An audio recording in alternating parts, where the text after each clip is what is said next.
kasih atas waktu dan kesempatan yang diberikan. Saya Yusa Sapu dari kelompok 2 akan menjelaskan materi tentang perubahan kebijakan akuntansi.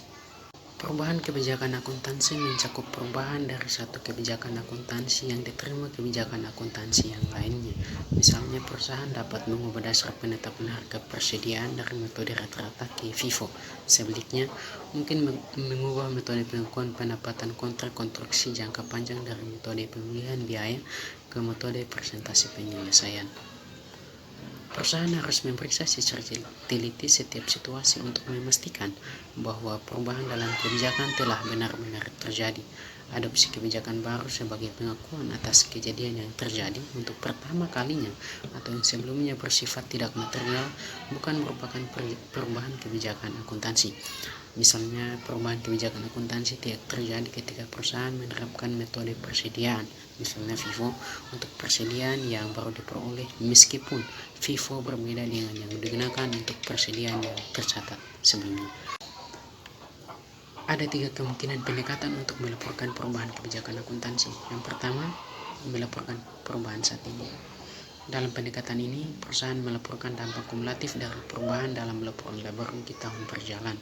Yang kedua, pelaporan perubahan secara retrospektif. Penerapan retrospektif mengacu pada penerapan kebijakan akuntansi yang berbeda untuk menyusun kembali laporan keuangan yang dikeluarkan sebelumnya. Yang ketiga adalah melaporkan perubahan secara prospektif. Dalam pendekatan ini, hasil yang dilaporkan sebelumnya biasanya tidak diubah. Akibatnya, perusahaan tidak menyesuaikan saldo awal untuk mencerminkan perubahan kebijakan akuntansi. Dari ketiga pendekatan tersebut, pendekatan apa yang harus digunakan? IASB mewajibkan perusahaan menggunakan pendekatan retrospektif karena pendekatan ini menyediakan informasi yang lebih berguna bagi pengguna laporan keuangan daripada pendekatan dampak kumulatif atau pendekatan prospektif. Alasannya adalah bahwa mengubah laporan keuangan sebelumnya menggunakan kebijakan baru akan menghasilkan konsistensi yang lebih baik selama periode akuntansi. Pengguna akan dapat membandingkan hasil yang lebih baik dari satu periode ke periode sebelumnya. Baik, yang berikut kita masuk pendekatan perubahan akuntansi retrospektif. Asumsi awal terjadi setelah perusahaan menerapkan kebijakan akuntansi. Seharusnya kebijakan tersebut tidak berubah. Asumsi tersebut dapat dipahami mengingat gagasan bahwa penggunaan kebijakan akuntansi secara konsisten meningkatkan kegunaan laporan keuangan. Namun lingkungan tersebut berubah dan perusahaan merespon perubahan tersebut. Sehingga sebagai konsekuensinya IASB mengizinkan perusahaan untuk mengubah kebijakan akuntansi jika yang pertama perubahan tersebut diwajibkan oleh IFRS. Lalu yang kedua, perubahan tersebut menghasilkan laporan keuangan yang memberikan informasi yang lebih andal dan relevan mengenai posisi keuangan, kinerja keuangan, dan arus kas perusahaan. Pada saat perusahaan mengubah kebijakan akuntansinya, perusahaan harus melaporkan perubahan tersebut dengan menggunakan penerapan retrospektif. Secara umum, perusahaan tersebut harus melakukan 2 hal. Yang pertama, perusahaan menyesuaikan laporan keuangan pada setiap periode sebelum yang disajikan. Lalu yang kedua, perusahaan menyesuaikan jumlah tercatat dari aset dan liabilitas pada awal tahun pertama disajikan. Misalnya, asumsi bahwa Carrefour atau FRA memutuskan untuk mengubah metode penilaian persediaan pada tahun 2011 dari metode persediaan retail FIFO menjadi persediaan enceran atau biaya rata-rata. Carrefour memberikan informasi komparatif untuk tahun 2009 dan tahun 2010 berdasarkan metode baru ini, yaitu metode enceran biaya rata-rata. Carrefour akan menyesuaikan aset, liabilitas, dan saldo laba untuk periode sebelumnya ke tahun 2009 dan melaporkan jumlah tersebut dalam laporan keuangan tahun 2009 ketika menyiapkan laporan keuangan komparatif. Pada perubahan akuntansi retrospektif di sini untuk kontrak jangka panjang, di mana kita langsung ke contoh saja. Misalnya, asumsikan bahwa Denson Company telah memperhitungkan labanya dari kontrak konstruksi jangka panjang dengan menggunakan metode pemulihan biaya, atau kita bisa katakan itu adalah laba nol, di mana pada tahun 2011 perusahaan mengubahnya menjadi metode presentasi penyelesaian. Manajemen yakin bahwa pendekatan tersebut menghasilkan pengukuran laba yang lebih akurat. Untuk tujuan perpajakan, perusahaan menggunakan metode program pemulihan biaya untuk terus melakukannya di masa depan. Nah, di sini kita mengasumsikan tingkat pajak yang berlaku adalah 40%.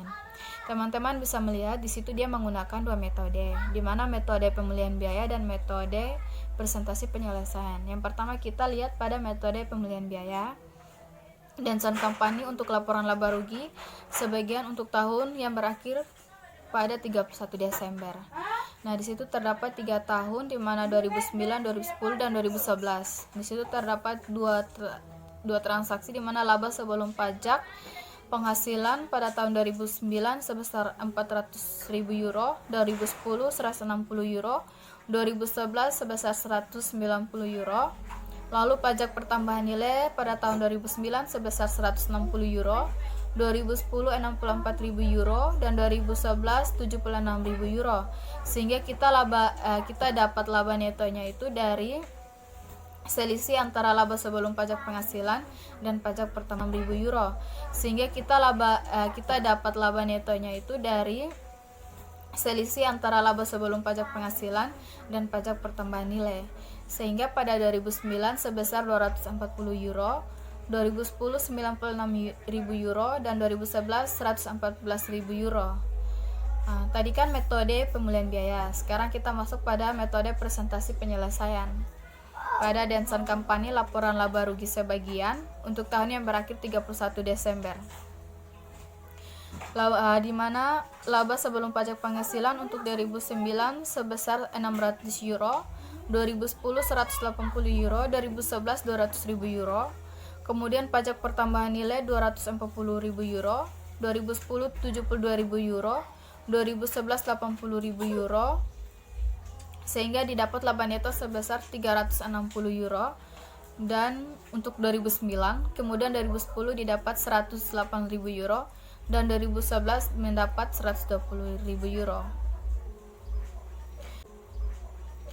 Kemudian untuk mencatat perubahan dari metode pemulihan biaya ke metode presentasi penyelesaian, kita menganalisis berbagai dampak seperti berikut. Di sini terdapat dua transaksi di mana laba sebelum pajak dan selisih laba. Di situ ada sebelum tahun 2010, lalu pada tahun 2010 dan total pada awal 2011 dan total 2010. Kita melihat di presentasi penyelesaian duluan, di mana untuk sebelum tahun 2010 600.000 euro, pada tahun 2010 180.000 euro, sehingga didapat total pada awal 2011 itu kan total dari sebelum 2010 dan pada 2010, sehingga didapat 780 euro. Lalu untuk pemulihan biaya sebelum tahun 2010 400.000 euro dan pada tahun 2010 160.000 euro, sehingga total pada awal 2011 560 euro.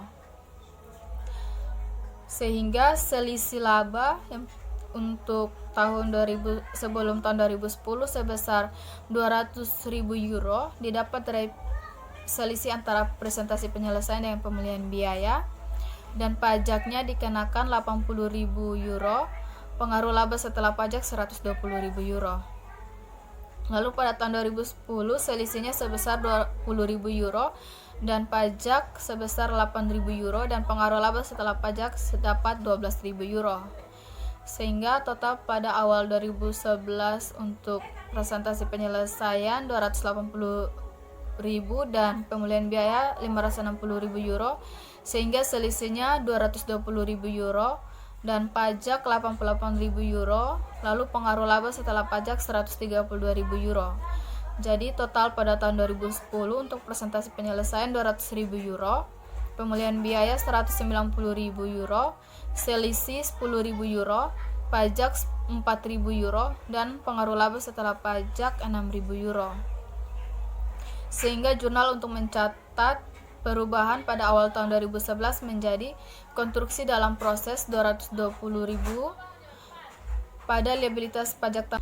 Kemudian akun konstruksi dalam proses di mana meningkat sebesar 220.000 euro, kredit pada saldo laba sebesar 132.000 euro, mencerminkan dampak laba kumulatif laba sebelum tahun 2011. Perusahaan mengkredit saldo laba karena laba tahun sebelumnya ditutup ke akun ini setiap tahunnya. Kredit pada liabilitas pajak tangguhan merupakan penyelesaian atas beban pajak tahun-tahunan sebelumnya, dan perusahaan sekarang mengakui jumlah tersebut sebesar 88.000 euro sebagai liabilitas pajak untuk jumlah kena pajak di masa depan. Berikutnya adalah melaporkan perubahan kebijakan. Pengungkapan perubahan kebijakan akuntansi sangat penting. Pengguna laporan keuangan menginginkan informasi yang konsisten dari satu periode ke periode berikutnya. Konsistensi tersebut menjamin kegunaan laporan keuangan. Persyaratan pengungkapan utama disajikan sebagai berikut, yaitu yang pertama, sifat perubahan kebijakan akuntansi. Yang kedua, alasan mengapa menerapkan kebijakan akuntansi baru dengan memberikan informasi yang andal dan relevan. Yang ketiga, untuk periode berjalan dan setiap periode sebelumnya yang disajikan selama memungkinkan jumlah penyesuaiannya, yaitu untuk setiap item baris laporan keuangan yang terpengaruh dan laba per saham dasar dan dilusian. Yang keempat, jumlah penyesuaian yang berkaitan dengan metode sebelum jumlah tersebut disajikan selama memungkinkan. Sebagai ilustrasi, Denson akan menyusun laporan keuangan komparatif untuk tahun 2010 dan 2011 dengan menggunakan metode presentasi penyelesaian, yaitu metode akumulasi konstruksi baru. Pada ilustrasi 22 step 3 menunjukkan bagaimana Denson menyajikan informasi ini. Ilustrasi 22 step 3 yaitu informasi komparatif terkait dengan perubahan akuntansi, yaitu dengan metode presentasi penyelesaian. Laporannya, informasinya yaitu Denson Company, laporan laba rugi sebagian untuk tahun yang berakhir. Laba sebelum pajak penghasilan di tahun 2011 sebesar 200.000 euro, sedangkan pada tahun 2010 yang disesuaikan catatan A adalah sebesar 180.000 euro. Pajak penghasilan yang dikenakan 40% pada tahun 2011 sebesar 80.000 euro dan pada tahun 2010 sebesar 72.000 euro. Untuk laba netonya tahun 2011 sebesar 120.000 euro, yaitu dari laba sebelum pajak penghasilan tahun 2011 dikurangi pajak penghasilan 40% tahun 2011. Untuk laba neto tahun 2010 sebesar 108.000 euro, yaitu dari laba sebelum pajak penghasilan tahun 2010 dikurangi pajak penghasilan 40% tahun 2010. Baik, perkenalkan saya Chandra Verlina Mulyadi. Saya akan menjelaskan materi selanjutnya, yaitu tentang penyesuaian saldo laba. Penyesuaian saldo laba. Seperti yang telah dijelaskan sebelumnya, salah satu persyaratan pengungkapan adalah untuk menunjukkan dampak kumulatif dari perubahan saldo laba awal periode sebelumnya yang disajikan dalam laporan. Bagi Denson Company, tanggal awal periode tersebut adalah 1 Januari 2010. Denson mengungkapkan informasi tersebut pada penjelasan naratif. Teman-teman bisa lihat di catatan A pada ilustrasi 22 strip 3 di buku halaman 527. Denson juga akan mengungkapkan informasi ini ke dalam laporan saldo laba dengan mengasumsikan saldo laba sebesar 1.360.000 euro sebagai saldo awal di tahun 2009. Nah, untuk penjelasan lebih lanjut terkait hal ini akan saya jelaskan pada ilustrasi 22 strip 4. Ilustrasi 22 strip 4 menunjukkan laporan saldo laba sebelum penerapan retrospektif. Jadi, laporan saldo laba yang terdapat pada ilustrasi 22 strip 4 itu menggunakan metode pemulihan biaya, yaitu sebelum terpengaruh dengan adanya perubahan kebijakan akuntansi. Baik, jadi di situ ada laporan saldo laba dari 3 tahun terakhir. Yang pertama tahun 2009, 2010, hingga tahun 2011. Nah, kalau teman-teman lihat, itu cara lihat angkanya dilihat dari belakang, dari yang tahun 2009. Nah, di situ, saldo laba pada tanggal 1 Januari 2009 sebesar 1.360.000 euro ditambah dengan laba netonya sebesar 240.000 euro, maka akan menghasilkan saldo laba 31 Desember 2009 yaitu 1.600.000 euro. Nah, saldo akhir laba di tahun 2009 ini akan menjadi saldo laba awal pada 1 Januari 2010. Nah, habis itu ditambah dengan laba neto di tahun 2010 yaitu sebesar 96.000 euro, maka akan menghasilkan 1.696.000. Saldo laba pada tanggal 31 Desember 2010 itu akan menjadi saldo laba pada tanggal 1 Januari 2011 yaitu sebesar 1.696.000 euro. Lalu ditambah dengan laba neto pada tahun 2011 yaitu sebesar 114 euro dijumlahkan maka akan menghasilkan saldo laba pada tanggal 31 Desember 2011 yaitu sebesar 1.610.000 euro. Nah, untuk informasi laba netonya itu sendiri diambil dari ilustrasi 22 strap 1 yang ada di halaman 525 di buku. Jika Denson menyajikan laporan komparatif untuk tahun 2010 dan 2011 dengan metode persentase penyelesaian, maka Denson harus mengubah saldo laba awal pada tanggal 1 Januari 2010. Selisih antara saldo laba dengan metode penyelesaian dan metode pemulihan biaya akan dapat diperhitungkan sebagai berikut. Jadi, seperti yang teman-teman lihat di slide, di situ, saldo laba pada tanggal 1 Januari 2010 dengan metode persentase penyelesaian adalah sebesar 1.720.000 euro. Lalu, saldo laba pada tanggal 1 Januari 2010 dengan metode pemulihan biaya adalah sebesar 1.600.000 euro. Selisih antar keduanya adalah sebesar 120.000 euro. Nah, selisih itu merupakan dampak kumulatif. Yang berikutnya, ilustrasi 22 strap 5 menunjukkan laporan laba rugi komparatif untuk tahun 2010 dan 2011 yang berpengaruh terhadap perubahan kebijakan akuntansi pada persentase penyelesaian. Nah, untuk ilustrasinya sendiri akan dijelaskan di slide berikutnya.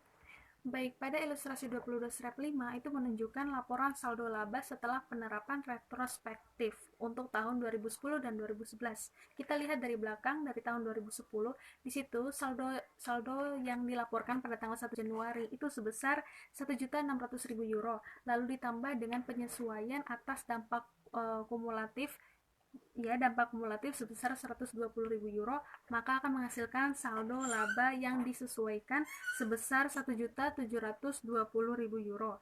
Lalu ditambah dengan laba neto pada tahun 2010 yaitu sebesar 108.000, maka akan menghasilkan saldo laba pada tanggal 31 Desember 2010 yaitu sebesar 1.828.000 euro. Saldo laba 31 Desember 2010 itu dijadikan saldo laba pada tanggal 1 Januari 2011 yang disesuaikan, yaitu sebesar 1.828.000 euro. Lalu ditambah dengan laba neto pada tahun 2011 yaitu 120.000, maka saldo laba pada tanggal 31 Desember 2011 adalah sebesar 1.948.000. Baik, yang berikutnya adalah perubahan akuntansi retrospektif metode persediaan. Nah, yang berikutnya di situ ada ilustrasi 22 strap 6 seperti yang teman-teman lihat di slide. Di ilustrasi 22 strap 6 itu menyajikan informasi dari Lancer Company. Yang pertama itu, Lancer Company memulai operasinya pada tanggal 1 Januari 2000. Pada saat itu, 1 Januari 2009, pada saat itu pemegang saham menginvestasikan $100.000 dalam bisnis tersebut dengan imbalan saham biasa. Yang kedua adalah semua penjualan, pembelian, dan beban operasi untuk periode 2009 hingga 2011 dilakukan dengan transaksi tunai. Arus kas lancar selama periode tersebut adalah sebagai berikut. Di situ teman-teman bisa lihat, di situ ada arus kas lancar dari 3 tahun terakhir, yaitu dari tahun 2009, 2010 hingga tahun. Baik, jadi di situ arus kas lancar operasi pada tahun 2009 itu sebesar $110.000, pada tahun 2010 sebesar $90.000, dan pada tahun 2011 sebesar $75.000. Yang ketiga, Lancer menggunakan metode biaya rata-rata untuk laporan keuangan sejak awal berdirinya perusahaan. Yang keempat, persediaan ditentukan dengan biaya rata-rata dan FIFO untuk periode 2009 hingga 2011 adalah sebagai berikut. Jadi yang pertama, pada tanggal 1 Januari 2009, metode biaya rata-rata persediaannya 0, metode FIFO juga 0, maka selisihnya 0. Yang kedua, pada tanggal 31 Desember 2009, metode biaya rata-rata 10.000, metode FIFO 12.000, maka selisihnya 2.000. Yang ketiga, pada tanggal 31 Desember 2010, metode biaya rata-rata persediaannya 20.000, metode FIFO 25.000, maka selisihnya 5.000. Dan yang keempat, pada tanggal 31 Desember 2011, metode biaya rata-rata 32.000, metode FIFO persediaannya 39.000, maka selisihnya. Yang kelima, beban pokok penjualan dengan metode harga rata-rata dan FIFO untuk periode 2009 hingga 2011 adalah sebagai berikut. Yang pertama, pada tahun 2009, beban pokok penjualan metode biaya rata-rata $80.000, beban pokok penjualan FIFO 78.000, maka selisihnya 2.000. Yang kedua, pada tahun 2010, beban pokok penjualan biaya rata-rata 100.000, beban pokok penjualan FIFO 97.000, maka selisihnya 3.000. Dan yang ketiga, pada tahun 2011, beban pokok penjualan 113.000, beban pokok penjualan FIFO 111.000, maka selisihnya $2.000. Yang keenam, informasi laba per saham tidak diharuskan dalam laporan laba rugi. Dan yang ketujuh, seluruh pengaruh pajak untuk ilustrasi ini harus diabaikan. Nah, berdasarkan informasi dari Lancer Company pada ilustrasi 22/6 tadi, maka pada ilustrasi 22/7 itu akan menunjukkan laporan laba rugi, laporan saldo laba, laporan posisi keuangan, dan laporan arus kas untuk tahun 2009 hingga tahun 2011 dengan biaya rata-rata yang akan dijelaskan oleh pemateri selanjutnya. Terima kasih. Berdasarkan informasi Lancer Company sebelumnya, ilustrasi 22/7 menunjukkan laporan laba rugi, laporan saldo laba, laporan posisi keuangan, dan laporan arus kas untuk tahun 2009 sampai dengan 2011 dengan menggunakan metode biaya rata-rata. Seperti yang ditunjukkan ilustrasi 22/7, Lancer Company melaporkan laba neto pada tahun 2009 sebesar $120.000, pada tahun 2010 sebesar $100.000, dan pada tahun 2011 sebesar $87.000. Jumlah persediaan yang dilaporkan pada laporan posisi keuangan mencerminkan akuntansi persediaan biaya rata-rata. Berikutnya, teman-teman bisa melihat laporan saldo laba dari Lancer Company untuk tahun yang berakhir 31 Desember. Nah, pada tahun 2009 saldo awalnya itu sebesar 0, 2010 sebesar $120.000, dan 2011 sebesar $220.000. Lalu ditambah dengan laba neto tahun 2009 itu sebesar $120.000, tahun 2010 sebesar $100.000, dan tahun 2011 sebesar $87.000. Maka saldo di akhir itu tahun 2009 sebesar $120.000, tahun 2010 sebesar $220.000, dan tahun 2011 sebesar $307.000. Kita akan melihat laporan posisi keuangan dari Lancer Company per 31 Desember, di mana persediaan berdasarkan biaya rata-rata itu untuk tahun 2009 sebesar $10.000, untuk tahun 2010 sebesar $20.000, dan untuk tahun 2011 sebesar $32.000. Lalu ditambah dengan kas sebesar untuk tahun 2009 $210.000, untuk tahun 2010 sebesar $300.000, dan untuk tahun 2011 sebesar $375.000. Maka total aset untuk tahun 2009 sebesar $220.000, untuk tahun 2010 sebesar $320.000, dan untuk tahun 2011 sebesar $407.000. Lalu untuk modal sahamnya untuk tahun 2000 baik itu 2009, 2010 maupun 2011 itu jumlahnya sama sebesar $100.000. Lalu ditambah dengan saldo laba untuk tahun 2009 itu $120.000, untuk tahun 2010 sebesar $220.000, dan untuk tahun 2011 sebesar $307.000. Maka total ekuitas dari Lancer Company untuk tahun 2009 sebesar $220.000, dan untuk tahun 2010 sebesar $320.000, serta untuk tahun 2011 itu sebesar $407.000. Berikutnya kita akan melihat laporan arus kas dari Lancer Company untuk tahun yang berakhir 31 Desember. Arus kas dari aktivitas operasi untuk penjualan sendiri pada tahun 2009, 2010, dan 2011 itu sebesar $300.000. Lalu pembelian untuk tahun 2009 sebesar $90.000, untuk tahun 2010 sebesar $110.000, dan untuk tahun 2011 sebesar $125.000. Lalu beban operasinya untuk tahun 2009 sebesar $100.000, untuk tahun 2010 $100.000, dan untuk tahun 2011 juga $100.000. Maka kas neto yang diperoleh dari aktivitas operasi itu sebesar untuk tahun 2009 itu $110.000, itu diperoleh dari $300.000 dikurangi $90.000 dikurangi dengan $100.000.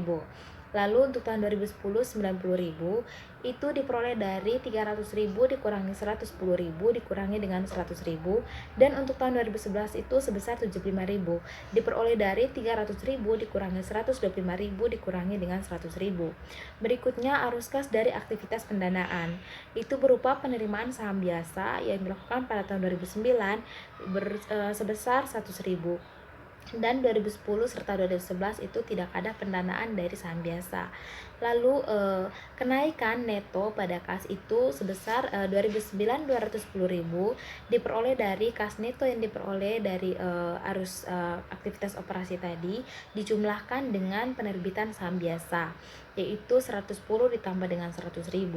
Untuk tahun 2010 sebesar 90.000 dan untuk tahun 2011 sebesar 75.000.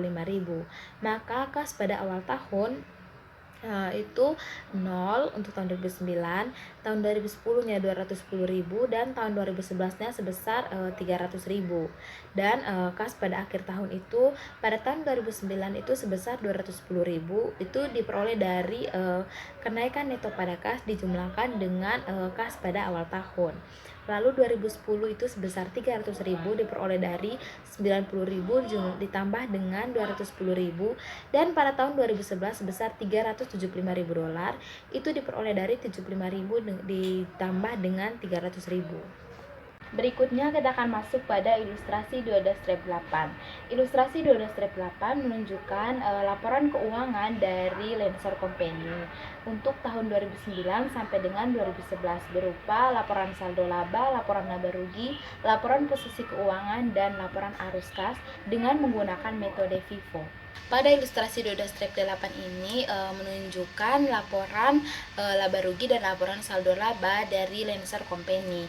Sebenarnya untuk perhitungannya sendiri tidak ada perbedaan antara ilustrasi 12-7 dan 12-8. Namun jika kita bandingkan pada ilustrasi 12-7 dan 12-8, kita dapat melihat bahwa berdasarkan penerapan retrospektif, perubahan ke penilaian persediaan dengan menggunakan metode FIFO itu menyebabkan terjadinya perubahan pada persediaan yang dilaporkan, beban pokok penjualan, saldo laba, dan laba neto. Kita masuk pada laporan posisi keuangan dari Lancer Company per 31 Desember. Untuk persediaan menggunakan metode FIFO pada tahun 2009 sebesar 12.000 dolar, 2010 sebesar 25.000 dolar, dan 2011 sebesar 39.000 dolar. Kasnya untuk 2009 210.000, untuk 2010 300.000, dan 2011 375.000.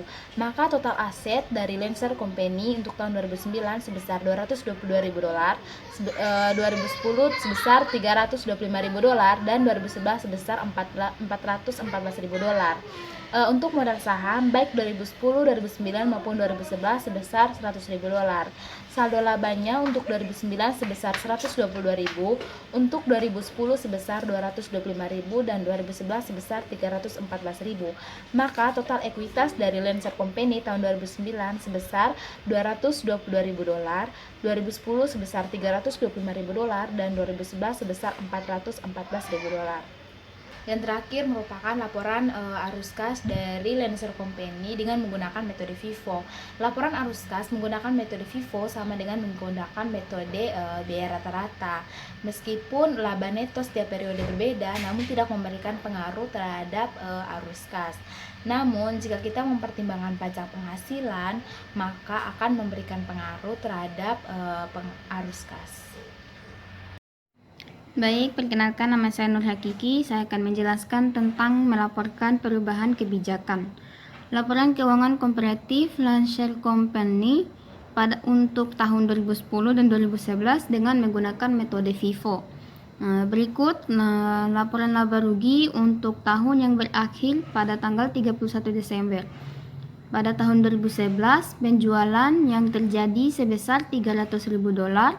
Beban pokok penjualannya 111.000 dan beban operasi 100.000. Laba neto yang dihasilkan pada tahun 2011 sebesar 89.000 dolar. Sedangkan pada tahun 2010 yang telah disesuaikan, penjualan sebesar 300.000 dolar dan beban pokok penjualan sebesar 97.000, beban operasi sebesar 100.000 dan laba neto yang dihasilkan pada tahun 2010 sebesar Rp103.000. Tanggal 1 Januari 2011, Lancer Company memilih untuk mengubah metode penilaian persediaan ke metode FIFO. Sementara semua persediaan tahun sebelumnya dinilai dengan menggunakan metode biaya rata-rata. Perusahaan menerapkan metode akuntansi yang baru untuk persediaan tersebut dalam rangka memperbaiki laporan beban pokok penjualan pada tahun berjalan. Yang selanjutnya, pengaruh perubahan pada setiap laporan keuangan yang terpengaruh. Pada tahun 2011, laporan posisi keuangannya ada persediaan dengan saldo laba, biaya rata-rata tertimbang, dan FIFO dan selisihnya.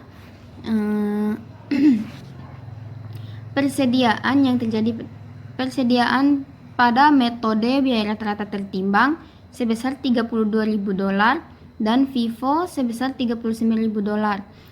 Selisihnya sebesar $7.000. Saldo laba yang dihasilkan pada metode biaya rata-rata tertimbang sebesar $307.000 dan FIFO $314.000. Selisihnya sama, masih $7.000.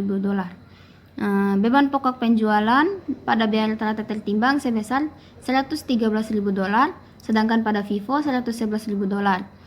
Selisihnya sama dengan $2.000. Dan laba neto yang dihasilkan pada biaya rata-rata tertimbang sebesar $87.000 dan FIFO $89.000. Selisihnya masih sama, tetap $2.000. Pada laporan arus kas tidak ada pengaruh. Selanjutnya yang terpengaruh pada tahun 2010, laporan posisi keuangan bagian persediaan pada metode biaya rata-rata tertimbang sebesar $20.000, pada metode FIFO sebesar $25.000. Selisihnya sebesar $5.000. Saldo laba pada metode biaya rata-rata tertimbang sebesar $220.000 dan FIFO $225.000. Selisihnya $5.000. Laporan laba rugi beban pokok penjualan pada biaya rata-rata tertimbang sebesar $100.000, pada metode FIFO sebesar $97.000. Selisihnya $3.000. Laba neto pada biaya rata-rata tertimbang $100.000 dan FIFO $103.000. Selisihnya $3.000. Pada laporan arus kas tidak ada pengaruh. Sebagai hasil dari perubahan akuntansi, saldo laba pada tanggal 1 Januari 2010 meningkat dari $120.000 seperti yang dilaporkan dengan menggunakan metode rata-rata menjadi $122.000 dengan menggunakan metode FIFO seperti yang ditunjukkan pada ilustrasi 22/10. Lancer Company melaporkan laba neto dengan menggunakan FIFO yang baru diadopsi tahun 2010 dan 2011. Perusahaan secara retrospektif menyesuaikan laba rugi tahun 2010 untuk melaporkan informasi menggunakan metode FIFO. Selain itu, catatan atas laporan keuangan menunjukkan sifat perubahannya mengapa perusahaan melakukan perubahan di tahun-tahun yang terpengaruh. Sekian, terima kasih. Saya Yohana Nilani Karlina Angul akan membahas tentang saldo laba penyesuaian. Sebagaimana yang dijelaskan sebelumnya, salah satu persyaratan pengungkapan adalah untuk menunjukkan dampak kumulatif dari koreksi saldo laba pada awal periode terdahulu yang disajikan dalam laporan. Bagi Lancer Company, tanggal terdahulu tersebut adalah 1 Januari 2010. Lancer mengungkapkan informasi tersebut melalui penjelasan naratif terdapat pada catatan A ilustrasi 22/10. Lancer juga mengungkapkan informasi itu dalam laporan saldo laba. Ilustrasi 22/11 menunjukkan laporan saldo laba Lancer menggunakan biaya rata-rata, yaitu sebelum memberikan pengaruh terhadap perubahan kebijakan akuntansi. Berikut laporan saldo laba berdasarkan biaya rata-rata. Saldo laba 1 Januari untuk tahun 2011 sebanyak $220.000, untuk tahun 2010-nya $120.000, dan untuk tahun 2009 $0. Laba netonya untuk tahun 2011 $87.000, untuk tahun 2010 $100.000, dan untuk tahun 2009 $120.000. Saldo laba 31 Desember didapatkan dari saldo laba 1 Januari dijumlahkan dengan laba neto. Untuk tahun 2011-nya sebanyak $307.000, untuk tahun 2010-nya $220.000, dan untuk tahun 2009 $120.000. Jika Lancer menyajikan laporan komparatif untuk tahun 2010 dan 2011 berdasarkan FIFO, maka harus mengubah saldo awal pada tanggal 1 Januari 2010. Selisih antara saldo laba dengan biaya rata-rata dan FIFO disajikan sebagai berikut. Saldo laba 1 Januari 2010 berdasarkan FIFO yaitu $122.000, sementara untuk saldo laba 1 Januari 2010 berdasarkan biaya rata-rata ada $120.000. Selisih dampak kumulatifnya didapat dari saldo laba 1 Januari 2010 berdasarkan FIFO dikurangi saldo laba 1 Januari 2010 berdasarkan biaya rata-rata, yaitu $120.000 dikurangi $120.000 menghasilkan $2.000. Selisih sebesar $2.000 merupakan dampak kumulatif. Ilustrasi 2211 menunjukkan laporan laba rugi komparatif untuk tahun 2010 dan 2011, memberikan pengaruh terhadap perubahan terhadap kebijakan akuntansi menjadi FIFO. Laporan saldo laba setelah penerapan retrospektif. Saldo laba 1 Januari seperti dilaporkan untuk tahun 2011-nya tidak ada, untuk tahun 2010-nya sebanyak $120.000, ditambah dengan penyesuaian untuk dampak kumulatif pada tahun-tahun sebelumnya dengan menerapkan secara retrospektif metode akuntansi persediaan yang baru. Untuk tahun 2011 juga tidak ada, untuk tahun 2010-nya sebanyak $2.000. Saldo laba 1 Januari seperti disesuaikan untuk tahun 2011-nya sebanyak $225.000, untuk tahun 2010 sebanyak $122.000 didapatkan dari $120.000 ditambah dengan $2.000 menghasilkan $122.000. Laba netonya untuk tahun 2011 sebanyak $89.000, sementara untuk tahun 2010 sebanyak $103.000. Jadi saldo laba 31 Desember didapatkan dari saldo laba 1 Januari seperti disesuaikan dijumlahkan dengan laba neto, menghasilkan untuk tahun 2011-nya sebanyak $314.000, untuk tahun 2010-nya sebanyak $225.000. Lancer menyesuaikan saldo laba awal pada tanggal 1 Januari 2010 dengan selisih laba neto FIFO dengan metode dengan laba neto biaya rata-rata pada tahun 2009. Penyajian komparatif ini menunjukkan jenis penyesuaian yang harus dilakukan oleh perusahaan. Dengan demikian, jumlah penyesuaian ini akan jauh lebih besar jika periode-periode sebelumnya dimasukkan. Baik, nama saya Edelsia Vanessa Baruk. Saya akan melanjutkan materi tentang perubahan estimasi akuntansi. Untuk mempersiapkan laporan keuangan, perusahaan harus memperhatikan dampak, kondisi, dan kejadian di masa depan. Berikut ini adalah item-item yang memerlukan estimasi, yaitu yang pertama, piutang tidak tertagih, yang kedua, keusangan persediaan, yang ketiga, umur ekonomik dan nilai residu dari aset, yang keempat, masa manfaat dan biaya yang ditangguhkan, yang kelima, liabilitas untuk biaya garansi dan pajak penghasilan, yang keenam, cadangan mineral yang dapat dipulihkan, yang ketujuh, perubahan metode penyusutan, yang kedelapan, nilai wajar aset keuangan atau liabilitas keuangan. Yang berikutnya, pelaporan prospektif. Perusahaan melaporkan secara prospektif perubahan estimasi akuntansi. Artinya, perusahaan tidak harus menyesuaikan hasil yang dilaporkan sebelumnya untuk perubahan estimasi.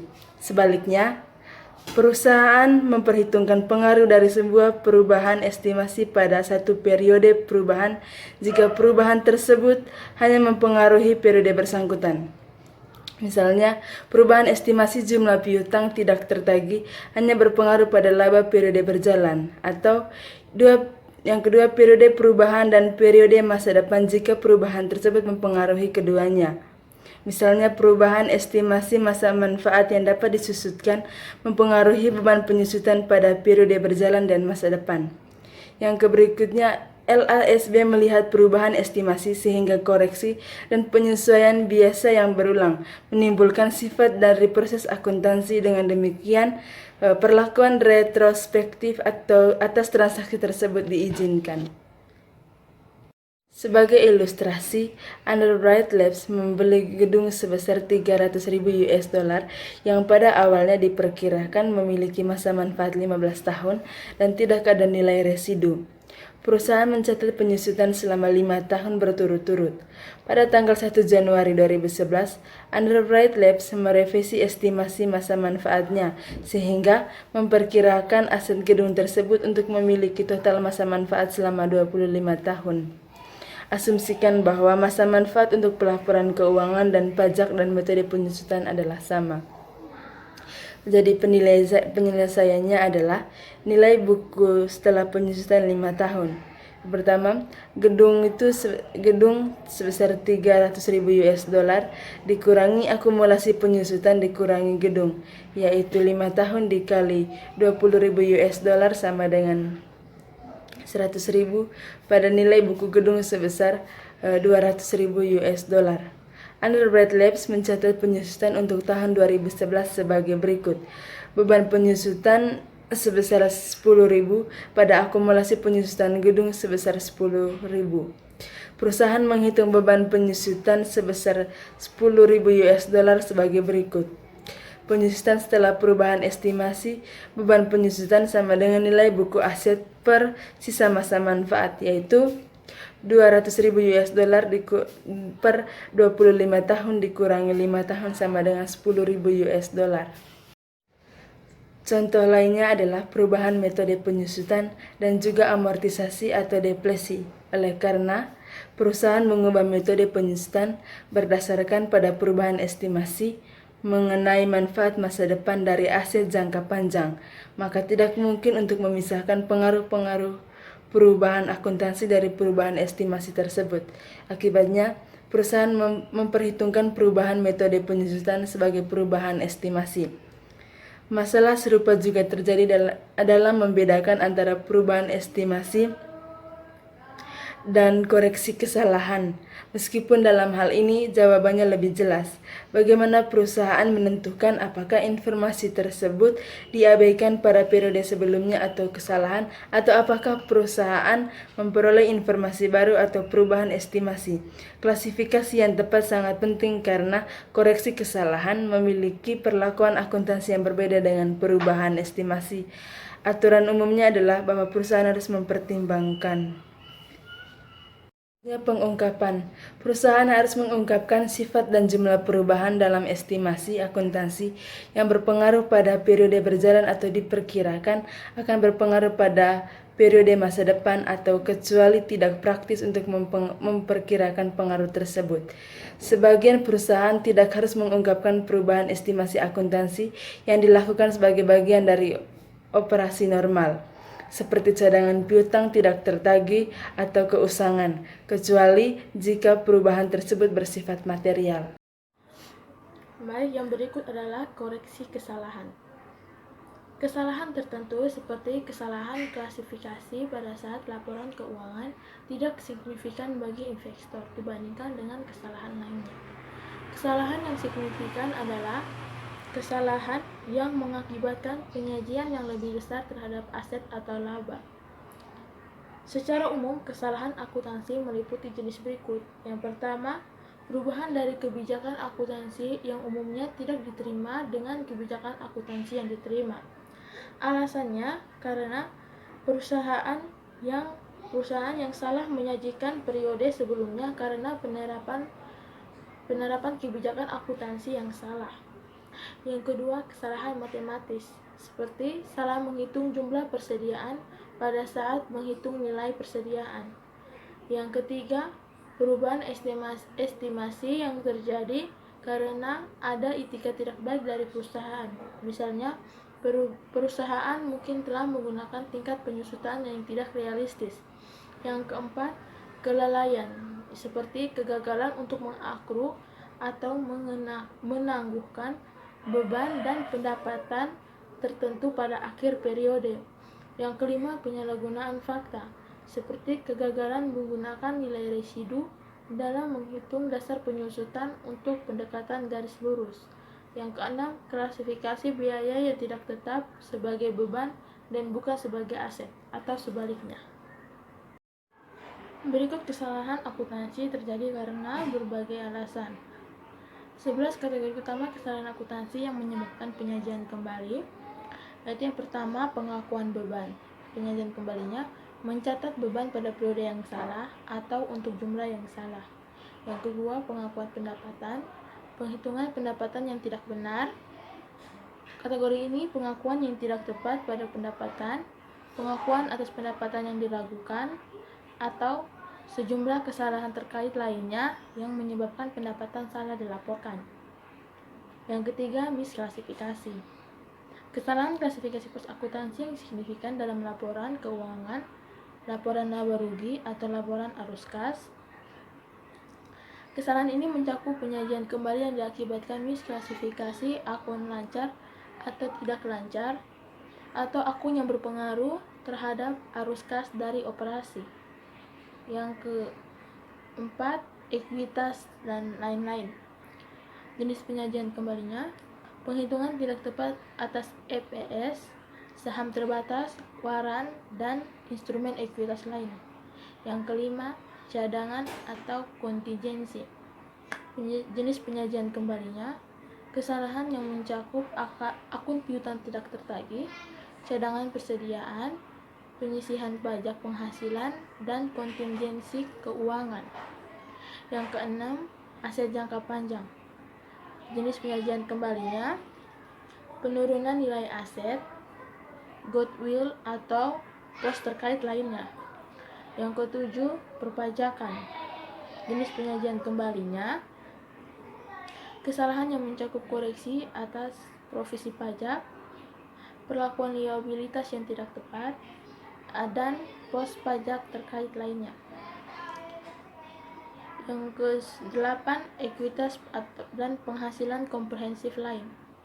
Jenis penyajian kembali, perhitungan tidak tepat atas transaksi ekuitas yang terkait laba rugi komprehensif termasuk item valuta asing, evaluasi aset tetap, keuntungan dan kerugian yang belum direalisasi atas investasi tertentu dalam utang, efek ekuitas, dan derivatif. Yang ke-9, persediaan. Jenis penyajian kembalinya, penilaian biaya persediaan, masalah kuantitas, dan biaya penyesuaian penjualan. Yang ke-10, ekuitas dan opsi saham. Jenis penyajian kembalinya, perhitungan tidak tepat atas opsi saham karyawan. Yang ke-11, lain-lain. Jenis penyajian kembalinya, setiap penyajian kembali yang tidak tercakup dalam kategori tersebut, termasuk yang terkait perhitungan tidak tepat atas akuisisi atau merger. Setelah perusahaan menemukan kesalahan tersebut, maka harus memperbaiki kesalahan. Perusahaan mencatat koreksi kesalahan dari periode sebelumnya sebagai penyesuaian terhadap saldo awal pada periode berjalan. Koreksi seperti itu disebut penyesuaian periode sebelumnya. Baik, perkenalkan, nama saya Francisca Desi Purnamasari. Saya akan melanjutkan penjelasan dari teman saya. Saya akan menjelaskan tentang contoh koreksi kesalahan. Baik, suatu perusahaan itu dia membuat suatu koreksi kesalahan apabila pada periode sebelumnya perusahaan tersebut salah mencatat. Contohnya di sini perusahaan tersebut salah mencatat beban penyusutan. Misalnya pada periode sebelumnya beban penyusutannya dicatat terlalu rendah ataupun dicatat terlalu tinggi. Nah, oleh karena itu pada periode berikutnya perusahaan tersebut harus membuat koreksi kesalahan supaya menaikkan jumlah yang terlalu rendah ataupun menurunkan jumlah yang terlalu tinggi. Oke, di sini saya mengambil contoh dari sebuah company, yaitu Selectro Company, di mana pada tahun 2012 perusahaan Selectro Company oleh petugas pembukuannya melihat adanya kesalahan pencatatan beban penyusutan sebesar 20.000 euro pada periode tahun 2011. Padahal gedung tersebut merupakan satu-satunya aset yang dapat disusutkan pada periode tersebut. Akan tetapi di sini perusahaan tersebut salah mencatat beban penyusutan dari gedung tersebut. Seperti itu. Oke, baik. Selanjutnya, oleh karena kesalahan dari pencatatan tersebut, maka perusahaan Selectro Company ini membuat laporan laba rugi pada tahun 2011. Jadi, teman-teman bisa lihat di slide. Yeps, oke. Selanjutnya, jadi saya akan menjelaskan laporan laba rugi tersebut. Di mana di sini perusahaan tersebut mencatat laporan laba rugi tanpa kesalahan dan dengan kesalahan. Yang pertama seperti laporan laba rugi pada umumnya, di mana yang pertama yang dicatat adalah laba sebelum beban penyusutan, yaitu masing-masing sebesar 100.000. Kemudian yang kedua beban penyusutan yang tanpa kesalahan dia mencatat sebesar 20.000, dan yang dengan kesalahan dia tidak mencatat beban penyusutan. Kemudian yang berikutnya yaitu laba sebelum pajak penghasilan. Jadi diperoleh yang tanpa kesalahan labanya itu 80.000, yang diperoleh dari 100.000 dikurangi 20.000. Kemudian yang dengan kesalahan laba sebelum pajak penghasilannya diperoleh sebesar 100.000. Kemudian nilai kininya masing-masing 32.000, itu didapat dari 80.000 dikalikan dengan 40%. Selanjutnya yaitu ini nilai tangguhan, yaitu sebesar 0, 32.000, 8.000, dan 40.000. 40.000 ini diperoleh dari 40% dikalikan dengan 100.000, sehingga menghasilkan nilai tangguhannya sebesar 40.000, dan 8.000 ini merupakan selisih antara keduanya. Jadi secara otomatis dicatat lebih tinggi ya, lebih tinggi sebesar 8.000. Kemudian laba neto, berapa sih laba netonya? Nah, laba netonya diperoleh dari 80.000 dikurangi 32.000 sehingga menghasilkan 48.000, dan juga 100.000 dikurangi 60.000 sehingga menghasilkan laba netonya sebesar 60.000. Jadi selisih antara laba netonya itu sebesar 12.000. Ini juga dicatat terlalu tinggi.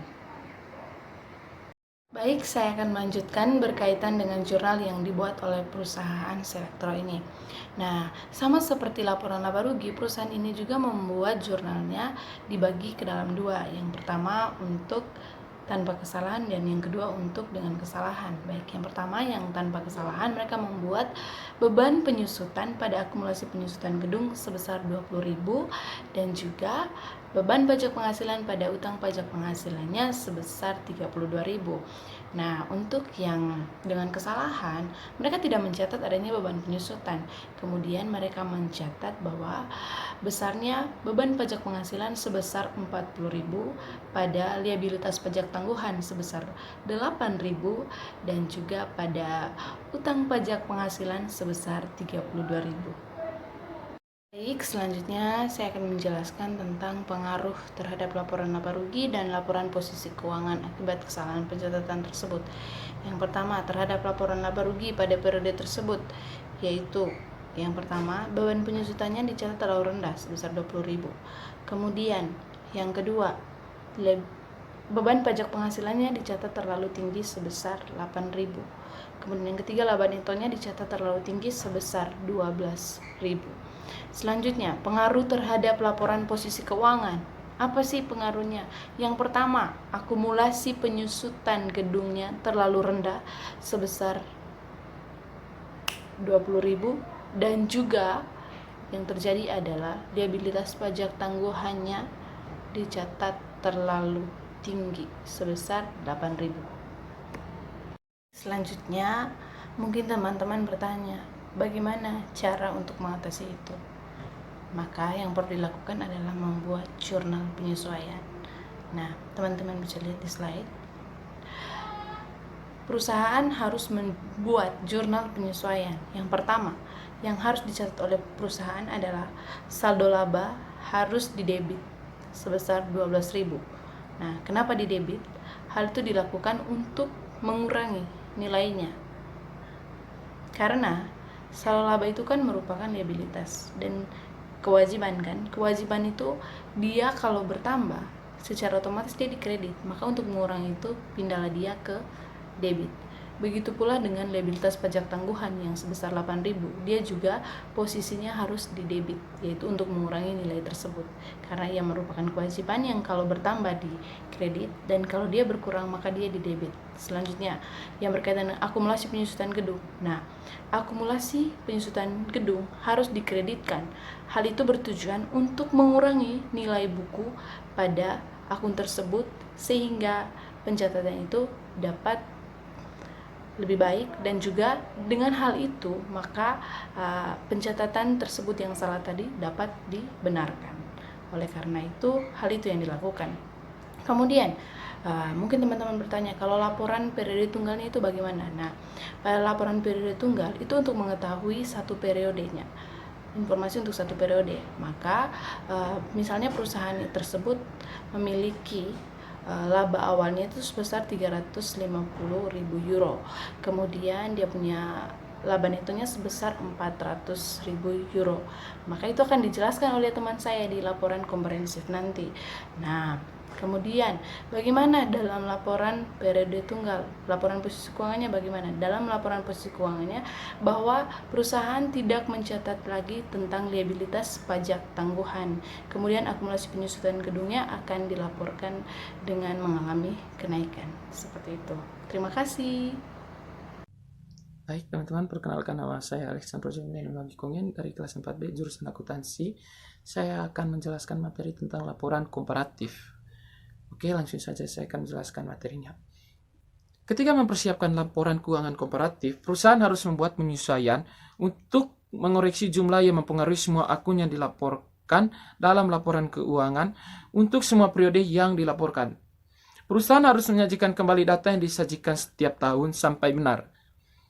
Laporan ini harus menunjukkan penyesuaian susulan atau catch up sebagai penyesuaian periode sebelumnya atau saldo laba untuk periode paling awal yang dilaporkan.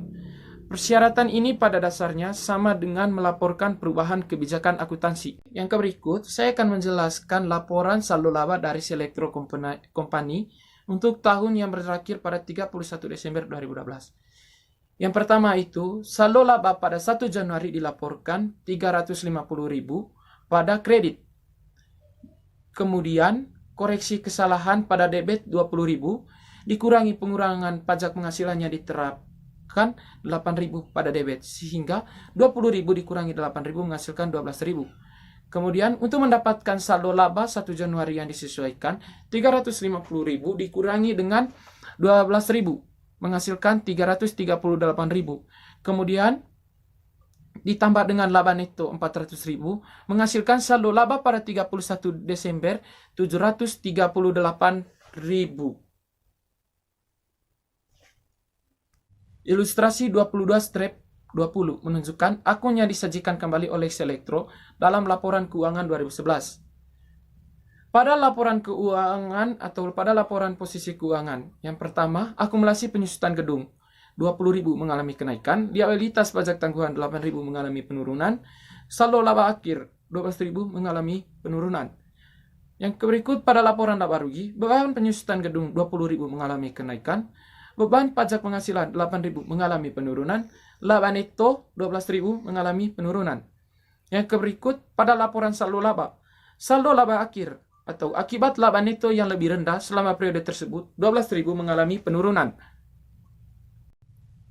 Oke, yang berikut, Selectro juga harus mengungkapkan hal-hal berikut yang terdiri atas. Yang pertama, pengaruh dari koreksi pada setiap item baris laporan keuangan dan setiap jumlah persaham yang terpengaruh untuk setiap periode sebelumnya. Yang kedua, dampak kumulatif dari perubahan saldo atau komponen ekuitas atau aset neto lainnya dalam laporan posisi keuangan pada awal periode yang disajikan dalam laporan. Seperti yang dijelaskan sebelumnya, terkadang tidak praktis untuk menyesuaikan informasi komparatif untuk satu atau lebih periode sebelumnya untuk perubahan kebijakan akuntansi. Hal ini juga terkadang tidak praktis untuk memperbaiki kesalahan periode sebelumnya dengan penyajian kembali retrospektif. Misalnya, mungkin perusahaan telah melakukan kesalahan dalam menghitung jumlah natural tahun-tahun sebelumnya, tetapi sekarang tidak dapat menyediakan informasi ini secara lengkap.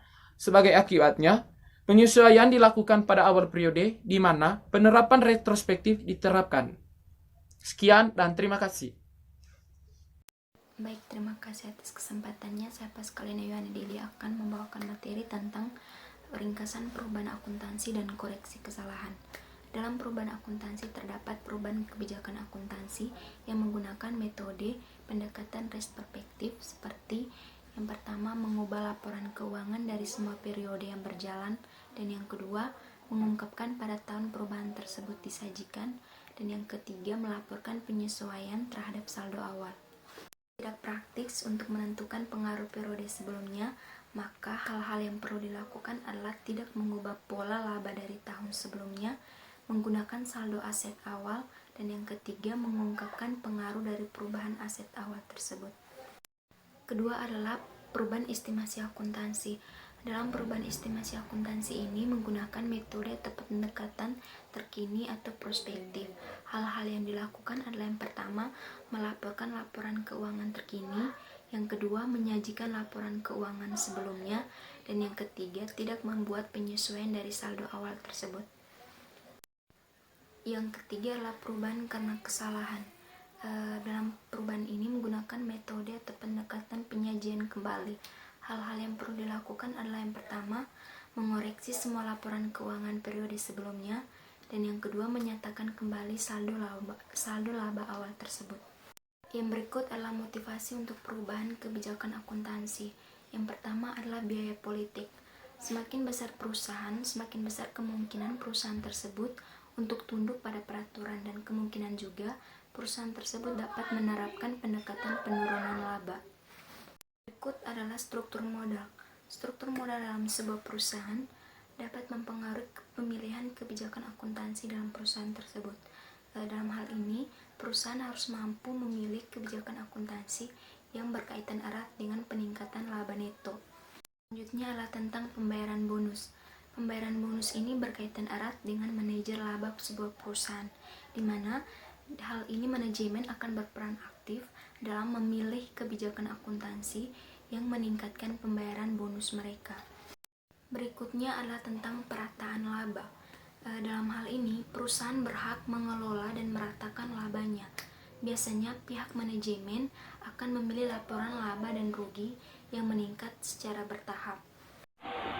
Halo, perkenalkan nama saya Sarah Wulandia Ayuri Putri. Saya akan menjelaskan tentang kesalahan penyeimbang. Nah, langsung saja pada materi. Di sini jika terjadi kesalahan penyeimbang, maka yang akan dilakukan adalah yang pertama, tentukan apakah perusahaan telah menutup pembukuannya untuk periode di mana kesalahan itu ditemukan. Yang kedua, jika perusahaan menyajikan laporan keuangan komparatif, maka harus disajikan kembali jumlah tersebut untuk tujuan perbandingan. Nah, penyajian kembali ini diperlukan meskipun ayat jurnal koreksi tidak diperlukan. Selanjutnya adalah jika perusahaan telah menutup buku pada tahun berjalan. Yang pertama, jika kesalahan telah diimbangi, maka tidak ada jurnal yang diperlukan. Yang kedua, jika kesalahan belum diimbangi, maka diperlukan jurnal untuk menyesuaikan penyajian saldo laba. Selanjutnya, jika perusahaan belum menutup buku pada tahun berjalan, yang pertama, jika kesalahan telah diimbangi, maka jurnal perlu dibuat untuk mengoreksi kesalahan pada periode berjalan dan untuk menyesuaikan saldo laba awal. Yang kedua, jika terjadi kesalahan yang belum diimbangi, maka jurnal perlu dibuat untuk menyesuaikan saldo laba awal. Nah, untuk mengilustrasikannya, saya akan mengambil contoh, misalkan Sanford Common CO tidak mengakui pendapatan pada tahun 2009 pada saat diperolehnya, tetapi membukukan pendapatan pada tahun 2010 saat diterimanya. Perusahaan menemukan kesalahan pada tahun 2012. Perusahaan tidak perlu membuat ayat jurnal untuk mengoreksi kesalahan ini karena pengaruhnya telah diimbangi oleh Sanford pada saat menemukan kesalahan pada tahun 2012. Namun jika Sanford menyajikan laporan keuangan komparatif untuk tahun 2009 sampai dengan 2012, akun tersebut harus menyajikan kembali akun dan jumlah terkait untuk tahun 2009 dan 2010 untuk tujuan laporan keuangan. Nah, poin pertama yang kita bahas adalah kesalahan mencatat upah yang masih harus dibayar. Langsung saja ke ilustrasi. Pada tanggal 31 Desember 2011, Hurley Enterprises tidak mengakrual upah sebesar $1.500. Ayat jurnal tahun 2012 untuk mengoreksi kesalahan ini dengan asumsi bahwa Hurley belum menutup buku tahun 2012 adalah saldo laba pada beban upah sebesar $1.500. Kemudian poin selanjutnya adalah kelalaian mencatat biaya dibayar di muka. Pada Januari 2011, Hurley Enterprises membeli polis asuransi berjangka 2 tahun seharga $1.000. Hurley telah mendebit beban asuransi dan mengkredit kas. Perusahaan tidak membuat jurnal penyesuaian pada akhir tahun 2011. Jurnal pada tanggal 30 Desember 2012 untuk mengoreksi kesalahan ini dengan asumsi Hurley belum menutup buku tahun 2012 adalah beban asuransi pada saldo laba sebesar $500. Nah, poin selanjutnya adalah pendapatan diterima di muka disajikan terlalu rendah. Ilustrasinya, pada tanggal 31 Desember 2011, Hurley Enterprises menerima $50.000 sebagai pembayaran di muka atas sewa ruangan kantor untuk tahun berikutnya. Pada saat diterimanya pembayaran sewa, perusahaan mendebit ke kas dan mengkredit ke pendapatan sewa. Perusahaan tidak membuat jurnal penyesuaian pada tanggal 31 Desember 2011. Nah, jurnal pada tanggal 31 Desember 2012 untuk mengoreksi kesalahan ini dengan asumsi Hurley belum menutup buku tahun 2012 adalah saldo laba pada pendapatan sewa sebesar $50.000. Poin selanjutnya adalah pendapatan yang masih harus dibayar disajikan terlalu tinggi. Ilustrasinya adalah pada tanggal 31 Desember 2011, Hurley Enterprises mengakui pendapatan bunga sebesar $8.000 yang digunakan untuk tahun 2012. Pada tanggal tersebut, perusahaan mencatat debit ke piutang bunga dan kredit ke pendapatan bunga. Jurnal pada tanggal 31 Desember 2012 untuk mengoreksi kesalahan ini dengan asumsi Hurley belum menutup buku tahun 2012 adalah saldo laba pada pendapatan bunga sebesar $8.000. Poin selanjutnya adalah pembelian disajikan terlalu tinggi. Ilustrasinya adalah akuntan Hurley mencatat pembelian barang dagangan seharga $9.000 pada tahun 2011 yang digunakan untuk tahun 2012. Persediaan fisik untuk tahun 2011 telah dinyatakan dengan benar. Perusahaan menggunakan metode persediaan periodik. Nah, jurnal pada tanggal 31 Desember 2012 untuk mengoreksi kesalahan ini dengan asumsi Hurley belum menutup buku untuk tahun 2012, yaitu pembelian pada saldo sebesar $9.000. Baiklah, sekian dari saya. Materi selanjutnya akan dilanjutkan teman saya. Terima kasih. Oke, baiklah. Perkenalkan, nama saya Linda Sari Dewi. Jadi, saya akan menjelaskan materi tentang kesalahan dan penyeimbang. Kesalahan dan penyeimbang ada dua, jadi yang pertama adalah kelalaian mencatat penyusutan, yang kedua adalah kelalaian penyesuaian piutang tidak tertagih. Jadi yang pertama adalah kelalaian mencatat penyusutan. Asumsikan bahwa pada tanggal 1 Juni 2011, Hurley Enterprises membeli mesin seharga $10.000 yang memiliki estimasi masa manfaat selama 5 tahun. Akuntan secara tidak benar membebankan mesin ini pada tahun 2011 tetapi menemukan kesalahan pada tahun 2012. Jika kita asumsikan bahwa Hurley ingin menggunakan metode penyusutan garis lurus pada aset ini, maka jurnal pada tanggal 31 Desember 2012 untuk mencatat kesalahan ini, Hurley belum menutup buku adalah mesin pada debit sebesar $10.000, beban penyusutan pada debit sebesar $2.000, saldo laba pada kredit sebesar $8.000, akumulasi penyusutan sebesar $4.000, itu didapat dari 20% dikali dengan $10.000 dikali dengan 2. Perhitungannya, yang pertama saldo laba, beban yang dinyatakan terlalu tinggi pada tahun 2011 sebesar $10.000, penyusutan yang benar untuk tahun 2011 sama dengan 2.000, yaitu dari 20% dikali dengan 10.000. Saldo laba dinyatakan terlalu rendah per 31 Desember 2011 sebesar 8.000, itu didapat dari 10.000 dikurangi dengan 2.000. Selanjutnya, jika Harley telah menutup buku untuk tahun 2012, maka jurnalnya adalah sebagai berikut. Mesin pada debit sebesar 10.000, saldo laba pada kredit sebesar 6.000, akumulasi penyusutan pada kredit sebesar 4.000. Perhitungannya, saldo laba beban yang dinyatakan terlalu rendah pada tahun 2011 sebesar 8.000, penyusutan yang benar untuk tahun 2012 sebesar 2.000, itu didapat dari 20% dikali dengan 10.000. Terus saldo laba dinyatakan terlalu rendah per 31 Desember 2012 sebesar 6.000, itu didapat dari beban yang 8.000 tadi dikurangi dengan penyusutan sebesar 2.000. Jadi yang kedua adalah kelalaian penyesuaian piutang tidak tertagih. Diasumsikan bahwa Harley telah mengakui beban piutang tidak tertagih ketika piutang tersebut benar-benar tidak tertagih adalah sebagai berikut.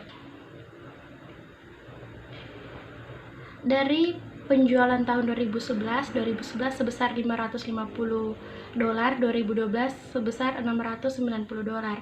Dari penjualan tahun 2011 itu tidak ada, terus 2012 sebesar $700. Harley mengestimasi akan membebankan biaya tambahan sebesar $1.400 pada 2013, di mana $300 dari penjualan tahun 2011 dan $1.100 dari penjualan di tahun 2012. Jurnal pada 31 Desember 2012 dengan asumsi bahwa Harley belum menutup pembukuan untuk tahun 2012 adalah sebagai berikut. Beban piutang tidak tertagih pada debit sebesar 410, saldo laba pada debit sebesar 990, dan penyisihan piutang tidak tertagih pada kredit sebesar 1.400. Penyisihan piutang tidak tertagih yaitu tambahan sebesar $300 dari penjualan tahun 2011 dan $1.100 dari penjualan tahun 2012. Saldo piutang tidak tertagih dan saldo laba. Piutang tidak tertagih yang dibebankan untuk pada tahun 2011 sebesar $1.240, 2012 sebesar $700. Terus tambahan piutang tidak tertagih yang diantisipasi pada tahun 2013 pada tahun 2011 sebesar $300, 2012 sebesar $1.100. Jadi beban piutang tidak tertagih yang benar pada 2011 itu $1.540, 2012 sebesar $1.800. Selanjutnya, pembebanan yang saat ini dibuat untuk setiap periode itu dikurangi dengan $550 pada tahun 2012 dikurangi dengan $1.390.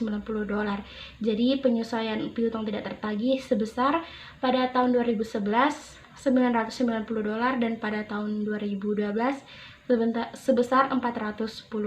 Jika Harley telah menutup pembukuan untuk tahun 2012, maka jurnalnya adalah sebagai berikut.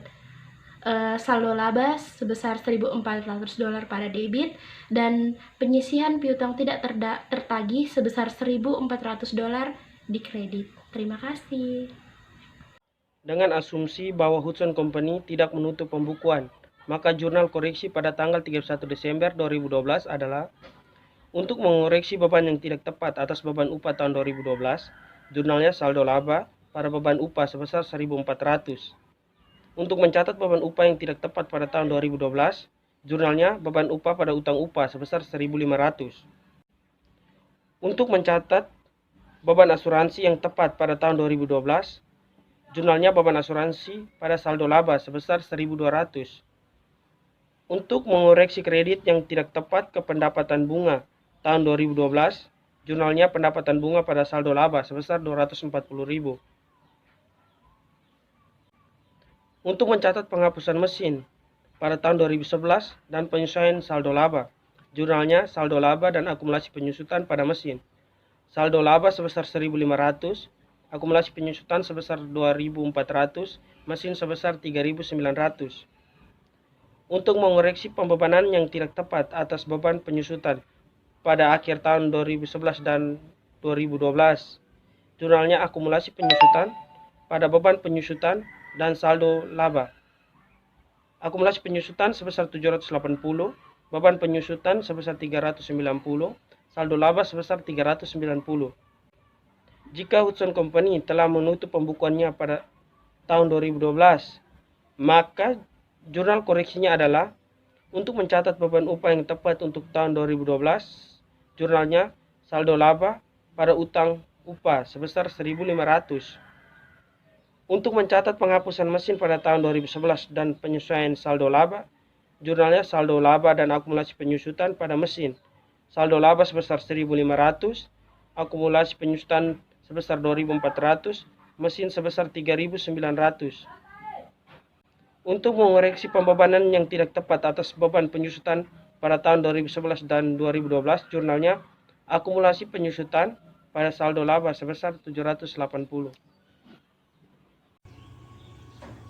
Perkenalkan, nama lengkap saya Paulina Kidi Halimaking. Saya akan membahas materi tentang contoh komprehensif beberapa kesalahan. Nah, dalam beberapa keadaan, kombinasi kesalahan bisa saja terjadi. Oleh karena itu, perusahaan perlu menyiapkan kertas kerja untuk memudahkan analisis. Masalah berikut menunjukkan penggunaan kertas kerja. Mekanisme pembuatan kertas kerja harus jelas dilihat dari format solusinya. Laporan laba rugi Hudson Company untuk tahun yang berakhir 31 Desember 2010, 2011, dan 2012 menunjukkan laba neto sebagai berikut. Pada tahun 2010, laba netonya sebesar 17.400 euro. Pada tahun 2011, laba netonya sebesar 20.200 euro, dan pada tahun 2012, laba netonya sebesar 11.300 euro. Pemeriksaan atas catatan akuntansi untuk tahun-tahun ini menunjukkan bahwa Hudson Company melakukan beberapa kesalahan dalam menyajikan jumlah laba neto yang dilaporkan, yaitu yang pertama, perusahaan secara konsisten menghilangkan catatan upah yang diterima pekerja tetapi tidak dibayar pada tanggal 31 Desember. Jumlah yang dihilangkan adalah 31 Desember 2010 sebesar 1.000 euro, 31 Desember 2011 sebesar 1.400 euro, dan 31 Desember 2012 sebesar 1.600 euro. Jumlah ini dicatat sebagai beban ketika dibayarkan pada tahun berikutnya, yaitu ketika upah diterima pekerja. Yang kedua, perusahaan menyajikan terlalu tinggi persediaan barang dagang pada tanggal 31 Desember 2010 sebesar 1.900 euro karena kesalahan penjumlahan ke samping dan ke bawah pada kertas kerja persediaan. Yang ketiga, pada tanggal 31 Desember 2011, Hudson menerbitkan asuransi yang belum jatuh tempo sebesar 1.200 euro yang berlaku pada tahun 2012. Yang keempat, perusahaan tidak mencatat piutang bunga sebesar 240 euro pada tanggal 31 Desember 2011. Dan yang kelima, pada tanggal 2 Januari 2011, Hudson menjual peralatan dengan biaya perolehan sebesar 3.900 euro seharga 1.800 euro. Pada tanggal penjualan, akumulasi penyusutan peralatan tersebut sebesar 2.400 euro. Perusahaan mencatat kas yang diterima sebagai pendapatan lain-lain pada tahun 2011. Selain itu, perusahaan mencatat penyusutan untuk peralatan ini pada tahun 2011 dan 2012 dengan tarif 10% dari biaya perolehan. Nah, langkah pertama dalam membuat kertas kerja adalah menyiapkan daftar yang menunjukkan jumlah laba neto yang dikoreksi untuk tahun yang berakhir pada tanggal 31 Desember 2010, 2011, dan 2012. Setiap koreksi yang jumlah yang dilaporkan sebelumnya diberi label yang jelas.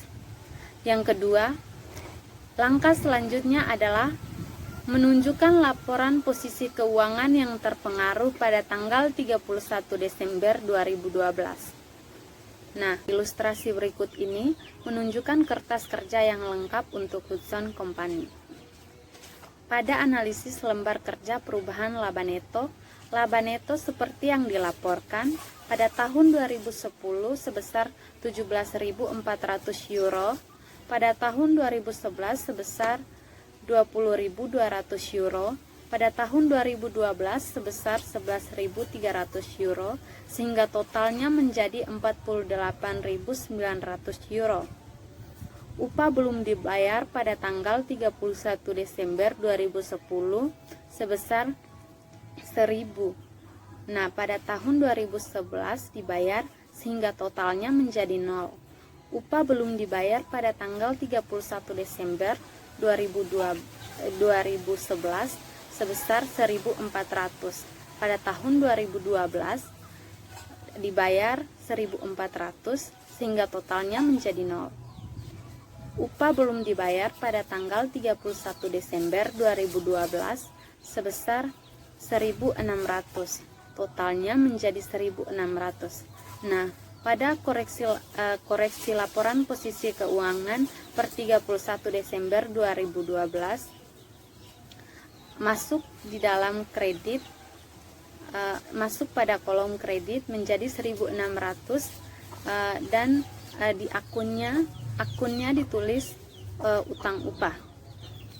Nah, piutang bunga pada tanggal 31 Desember 2011 sebesar 240 dan 2012 dikurangi 240 sehingga totalnya menjadi 0. Nah, koreksi untuk jurnal pada saat penjualan peralatan pada tanggal 1 Februari 2011 dikurangi 1.500 sehingga totalnya 1.500. Pada koreksi laporan posisi keuangan per 31 Desember 2012 di sisi debit sebesar 2.400 euro dan di sisi sebesar 2.400 euro dengan keterangan akun akumulasi penyusutan, sedangkan di sisi kredit sebesar 3.900 euro dengan keterangan mesin. Yang berikut pembebanan terlalu tinggi pada penyesuaian 2011 sebesar 390 sehingga totalnya tetap 390, sedangkan pada koreksi laporan posisi keuangan per 31 Desember 2011 di sisi debit sebesar 390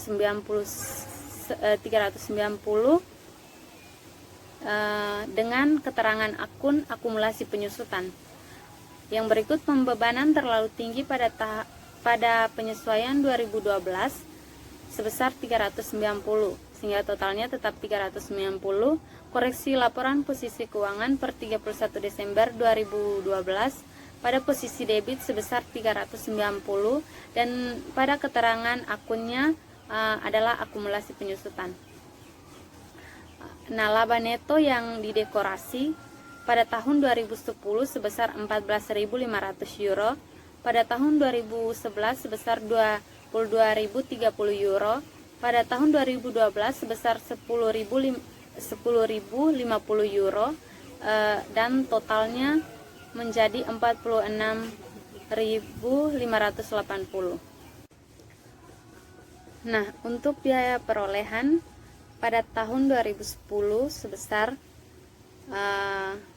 390 euro dikurangi akumulasi penyusutan sebesar 2.400 euro sehingga nilai bukunya menjadi 1.500. Nah, nilai buku ini dikurangi hasil penjualan sebesar 1.800 sehingga hasil penjualannya menjadi 300.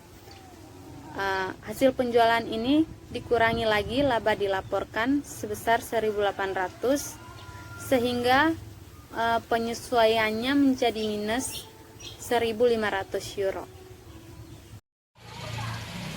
Penyusunan laporan keuangan dengan koreksi kesalahan. Tentang analisis kesalahan lebih difokuskan untuk mengidentifikasi jenis kesalahan terkait dan akuntansi untuk koreksinya dalam catatan. Kita telah mencatat bahwa perusahaan harus menunjukkan koreksi kesalahan pada laporan keuangan komparatif. Nah, contoh berikut akan mengilustrasikan bagaimana perusahaan akan menyajikan kembali laporan keuangan tahun tertentu dengan berbagai kesalahan yang berbeda. Contohnya, Dick dan Wales Outlet adalah gerai retail kecil di kota Holiday. Oleh karena kurangnya keahlian dalam bidang akuntansi, perusahaan tidak menyelenggarakan pencatatan yang memadai, dan banyak kesalahan yang terjadi dalam pencatatan informasi akuntansi.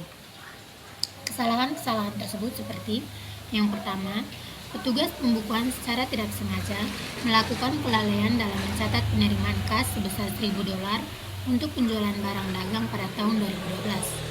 Yang kedua, beban upah yang masih harus dibayar pada akhir tahun 2011 adalah $2.500 dan pada akhir tahun 2012 sebesar $3.200. Perusahaan tidak mengakur beban upah. Semua upah dibebankan ke beban administrasi. Yang ketiga, perusahaan tidak menetapkan penyisihan untuk estimasi piutang tidak tertagih. Dick dan Wales memutuskan untuk menetapkan penyisihan atas kemungkinan kerugian yang diperkirakan pada 31 Desember 2012 untuk piutang tahun 2011 sebesar $700 dan untuk piutang tahun 2012 sebesar $1.500. Perusahaan juga memutuskan untuk mengkoreksi pembebanan setiap tahunnya sehingga dapat menunjukkan kerugian atau aktual estimasi berkaitan dengan penjualan tahun tersebut. Perusahaan telah menghapuskan piutang dengan beban piutang tidak tertagih atau beban penjualan sebagai berikut. Piutang tahun 2011 per $400. Piutang tahun 2012 per $2.000. 4. Asuransi yang belum jatuh tempo yang tidak tercatat pada akhir tahun 2011 adalah $600 dan pada akhir tahun 2012 sebesar $400. Semua asuransi telah dibebankan ke beban administrasi. Yang kelima, utang usaha sebesar $6.000 telah menjadi wesel bayar. 6. Selama tahun 2011, aset perusahaan yang memiliki biaya perolehan sebesar $10.000 dan memiliki nilai buku sebesar $4.000 telah dijual seharga $7.000. Pada saat penjualan, kas telah didebitkan dan pendapatan lain-lain telah dikreditkan sebesar $7.000. 7. Sebagai akibat dari transaksi terakhir, perusahaan menyajikan beban penyusutan terlalu tinggi atau beban administrasi pada tahun 2011 sebesar $800 dan pada tahun 2012 sebesar $1.200. Ilustrasi berikut akan menyajikan kertas kerja buku atas neraca saldo yang belum